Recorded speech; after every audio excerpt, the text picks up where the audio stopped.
کیا مطلب؟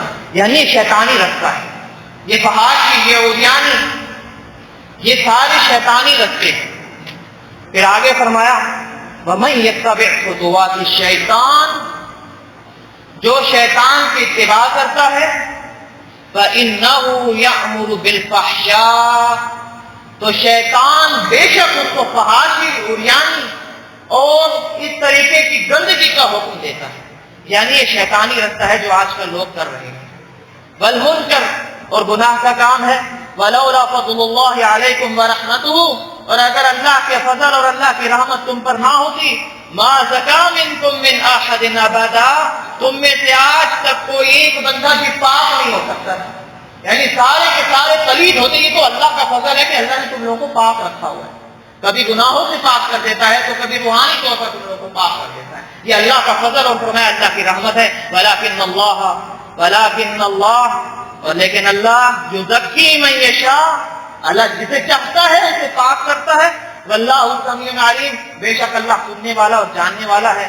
ولا یعدل اولو الفضل منکم والسعة ان یؤتوا اولی القربى والمساکین، اور آگے اللہ سبحانہ وتعالیٰ نے فرمایا ان الذین یرمون المحصنات غافلات المؤمنات لعنوا فی الدنیا والآخرۃ ولہم عذاب علیم، جو لوگ پاک عورتوں پر الزام لگاتے ہیں کہ وہ بھی تو ہماری طرح کی، انہوں نے زنا کیا، انہوں نے اس طرح کا کام کیا، یعنی جس طریقے سے آج یہ عورتیں نعرہ لگا رہی ہیں تو وہ اپنے ساتھ پورے پاکستان کی عورتوں کو ملا رہی ہیں۔ حالانکہ اگر آپ سوشل میڈیا دیکھیں، سوشل میڈیا پر اس وقت یہ جنگ چھڑی ہوئی ہے، سوشل میڈیا پر 95% لوگ اس حق میں ہی نہیں ہے کہ عورت مارچ ہونا چاہیے، 95% لوگ۔ اور ہمارا ملک تو ہے ہی جمہوریت کا ملک، جمہور کہتے ہیں جس طرف اکثریت جاتی ہو وہاں پر ہی فیصلہ کیا جاتا ہے۔ تو جب ہماری اکثریت اس چیز کی قائل ہی نہیں ہے تو پھر ان کو اجازت کیوں دی جا رہی ہے کہ عورت مارچ کریں؟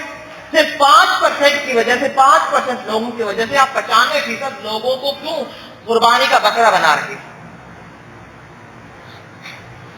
اور یہاں اللہ نے فرمایا کہ یہی عورتیں، یہی لوگ جو مومنین عورتوں پر تہمت لگاتے ہیں، اس میں یہ بھی مفہوماً ترجمہ یا مفہوم بھی بن سکتا ہے کہ جو عورتیں نکلی ہیں عورت مارچ کے نام پر وہ پچھلی عورتوں کی ترجمانی کر رہی ہیں، حالانکہ پچھلی عورتوں کا ان سے کوئی لینا دینا نہیں ہے، وہ جھوٹی ہیں۔ اور فرمایا کہ لعنوا، اللہ کی لعنت ہے ان پر فی الدنیا والآخرۃ، دنیا میں بھی آخرت میں بھی۔ وَلَهُمْ عَذَابٌ عَلِيمٌ، ان کے لیے ہم نے بہت بڑا عذاب تیار کر رکھا ہے۔ پھر آگے فرمایا الخبیث للخبیثین، خبیث گندی عورتوں کے لیے گندے مرد ہوتے ہیں۔ یہاں سے اندازہ لگا لیں، آپ بات سمجھ گئے ہوں گے۔ الخبیث للخبیثین، یہ خبیث گندی عورتیں گندے مردوں کے لیے ہوتے ہیں۔ جب بھی گندی عورت کی بات آتی ہے تو سب سے پہلے اچھلنے والا مرد گندا ہی ہوتا ہے۔ جب طوائفوں پر انگلی اٹھائی جاتی ہے تو تکلیف سب سے زیادہ گندے مردوں کو ہوتی ہے۔ یا اس لیے فرمایا کہ گندے مرد گندی عورتوں کے لیے۔ آج دیکھیں عورت مارچ کے نام پر جو میڈیا پر بیٹھ کر کتے کی طرح بھونک رہے ہیں، شریعت ان کو یاد نہیں۔ اور ایک بندے نے تو آگے سامنے سے اینکر کو یہ بات کی کہ بھائی دینی لحاظ سے، شرعی لحاظ سے ٹھیک نہیں ہے، تو آگے سے اس نے یہ جملہ کر دیا کہ اسلام کا اس سے کوئی تعلق نہیں، بیچ میں اسلام کو نہیں لاؤ۔ یہ مسلمان کے نام پر ہو رہا ہے، اسلام کے نام پر ہو رہا ہے۔ تو یہاں پر فرمایا الخبیث للخبیثین، گندے مرد گندی عورتوں کے لیے، والخبیثون للخبیثات، گندے مرد گندی عورتوں کے لیے اور گندی عورتیں گندے مردوں کے لیے۔ پھر فرمایا والطیبات للطیبین، اور پاک باز مردوں کے لیے پاک ہی بیویاں ہوتی ہیں۔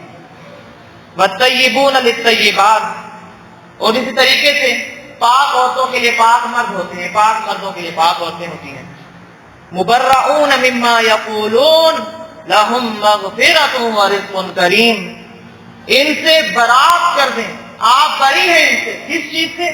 مما یقولون، کہ جو آج یہ کہہ رہے ہیں، جس چیز کا نعرہ لگا رہے ہیں عورت نام پر، عورت مارچ کے نام پر، میرا جسم میری مرضی۔ کیا مزے کا خیز جملہ پھنسا ہوا، میرا جسم میری مرضی۔ اپنی مرضی سے تو بچہ پیدا نہیں کر سکتے، اپنی مرضی سے یہ لوگ اپنے جسم سے بیماری کو نہیں روک سکتے، اپنی مرضی سے یہ لوگ موت کو نہیں ٹال سکتے، تو ان کے جسم میں ان کی مرضی کہاں سے ہوئی؟ مرضی بھی اللہ کی ہے، جسم بھی اللہ کی ہے۔ یہ اللہ کی مرضی چلے گی، مشیت بھی اللہ کی چلے گی۔ شاعر مشرق نے بہت اچھی بات کی تھی کہ اللہ سے کرے دور تو تعلیم بھی کتنا، املاک بھی، اولاد بھی، جاگیر بھی کتنا، نہ حق کے لیے اٹھے تو شمشیر بھی کتنا، شمشیر ہی کیا نعرہ تکبیر بھی کتنا۔ یہی ان کا حال ہے۔ ہم یہ نہیں دیکھیں گے کہ سامنے اگر کوئی عورت ہے، سامنے عورت اگر زنا کا مطالبہ کر رہی ہے تو کیا مطلب ہے عورت ہے اس کو حقوق دینے چاہیے، اس کے حقوق کے لیے لڑو، عورت اپنے حقوق کے لیے باہر نکلے؟ نہیں، وہ ایک گندگی کا مطالبہ کر رہی ہے تو کیا ہم اس کے لیے گندگی کے راستے کھول دیں گے؟ اور یہ حقیقت ہے کہ آج ویسٹرن کنٹریز کی عورتیں اپنے جسم کو ڈھانپنے کے لیے لڑ رہی ہیں اور پاکستان کی عورتیں اپنے جسم کو ننگا کرنے کے لیے لڑ رہی ہیں۔ جس طرح پچھلے سال ہوا آج بھی اسی طریقے سے زور و شور، ابھی آج مارچ آیا نہیں کہ زور و شور سے ایک شور برپا ہو گیا، عورت مارچ کرنا چاہیے، عورتوں کو حقوق دینے چاہیے۔ کس چیز کے حقوق؟ الحمدللہ ہمارے یہاں تو عورتوں پر پابندی بھی نہیں ہے، اور جتنی عزت اسلام نے دی ہے، اللہ نے دی ہے، کسی نے بھی نہیں دی۔ ہماری عورتیں تو ہمارے سر کا تاج ہوتی ہیں، ہماری عورتیں تو ہماری ملکہ ہوتی ہیں، ہماری عورتیں تو، ہم تو جب مشورہ بھی کرتے ہیں تو اپنی عورتوں کو بیچ میں بٹھا کر اپنی عورتوں سے مشورہ لیتے ہیں۔ اور ویسٹرن کنٹریز میں جائیں تو وہاں عورتوں کی عزت سے بسترے کی حد تک ہوتی ہے، ایک بستر کی حد تک 10 منٹ 15 منٹ 1 گھنٹہ آدھا گھنٹہ ان کی عزت ہے، اس کے بعد وہ عورت کو ایک کچرے کا کوڑے کا ڈھیر سمجھتے ہیں اور کچھ بھی نہیں۔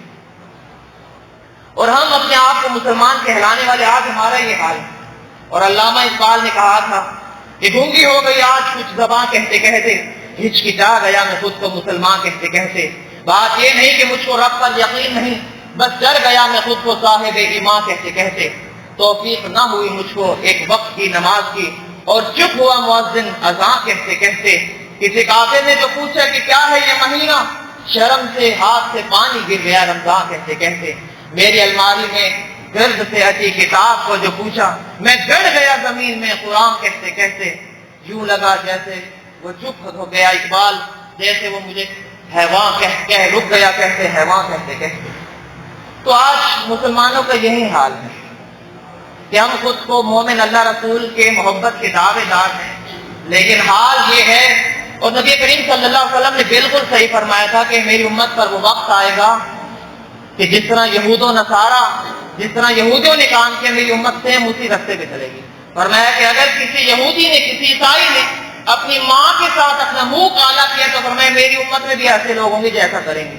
اور ہو رہا تھا، جو چیزیں یہودیوں نے، کافروں نے کی تھی، آج وہی ہم کر رہے ہیں۔ ظاہری طور پر مسلمان ہیں، ہر 2 نمبر کی چیز ہمارے اندر ہے، ہر 2 نمبر کی چیز۔ کس چیز میں ہم پیچھے ہیں؟ اسلام کی کتنی پیاری تعلیم ہے، اللہ نے آگے فرمایا یا ایھا الذین آمنوا، اے ایمان والو، لا تدخلوا بیوتا غیر بیوتکم، اپنے گھروں کے علاوہ کسی کے گھر میں ایسے نہیں جایا کرو، حتی تستأنسوا، جب تک کہ تم، یہاں تک کہ تم اجازت لے لو، وتسلموا، اور جب گھر میں داخل ہو جاؤ تو سب سے پہلے سلام کرو، علی اہلھا، گھر والوں پر، ذالکم خیر لکم لعلکم تذکرون، اور جاننے والوں کے لیے یہ خیر کی بات ہے، وہ جان لیں۔ اتنا پیارا اسلام دین کہ اگر کسی کے گھر میں بھی جا رہے ہیں تو پہلے پوچھیں، اجازت لیں، جاتے پہلے سلام کریں، اور سلام کا کیا مطلب ہے؟ اللہ کی آپ لوگوں پر سلام کی۔ فَإِن لَّمْ تَجِدُوا فِيهَا أَحَدًا، اور جب گھر میں کوئی بھی نہ ہو، فَلَا تَدْخُلُوا، تو گھر میں داخل نہیں ہوا کرو، حَتَّى يُؤْذَنَ لَكُمْ، ہاں یہاں تک کہ تمہیں اگر اجازت دی جائے، وَإِن قِيلَ لَكُمُ ارْجِعُوا، اور جب تمہیں کہا جائے کہ گھر سے واپس چلے جاؤ، فَارْجِعُوا، تو واپس چلے جاؤ، هُوَ أَزْكَىٰ لَكُمْ، یہ تمہارے لیے زیادہ پاکیزہ ہے، وَاللَّهُ بِمَا تَعْمَلُونَ عَلِيمٌ، اور اللہ تعالیٰ جانتا ہے جو کچھ بھی تم کر رہے ہو۔ لَيْسَ عَلَيْكُمْ جُنَاحٌ أَن تَدْخُلُوا بُيُوتًا غَيْرَ مَسْكُونَةٍ فِيهَا مَتَاعٌ لَكُمْ، ہاں ایسے گھر جس میں کسی کی بھی رہائش نہیں ہے، ایسے پڑا ہوا ہے، اس میں داخل ہونے میں کوئی مذائقہ نہیں۔ وَاللَّهُ يَعْلَمُ مَا تُبْدُونَ وَمَا تَكْتُمُونَ، اور جو کچھ تم چھپاتے ہو اور ظاہر کرتے ہو اللہ سب جانتا ہے۔ قُلِ الْمُؤْمِنِينَ يَغُضُّوا مِنْ أَبْصَارِهِمْ، مومن مردوں سے کہہ دو کہ اپنی آنکھوں کو، اپنی نظروں کی حفاظت کیا کریں، اپنی نظریں جھکا کے چلا کریں۔